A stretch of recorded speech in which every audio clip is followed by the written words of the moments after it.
Assalamualaikum Abang Jeb. Bang, ada memang tak apa bang. Boleh tak? Macam mana kira bang? Macam ni, kita simpan je bang. Yang mana ada harga, yang ni semua lain harga.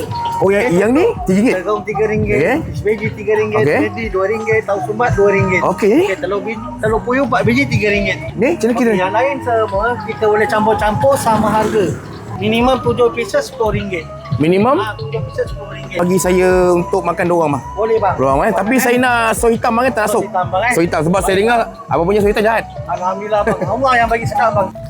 Mr. Kaki Review siaga RM15. Aku tak minat nak pergi tempat-tempat Yun Tofu viral ni sebab aku tak suka beratur. Oh pekat mat. Pekat sos dia. Sebelum makan aku nak basah tekak dulu air untuk sejukkan badan. Kau makan benda pedas, kau kena minum ni. Ni untuk dia minum sejuk badan. Terung goreng. Aku suka sos hitam dia.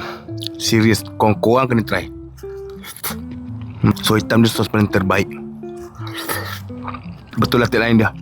Allah bagi sedap. Bendi.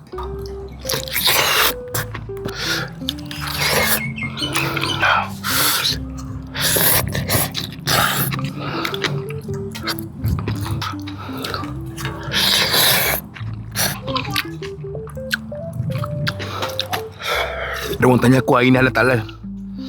Ada logo halal. Masya Allah.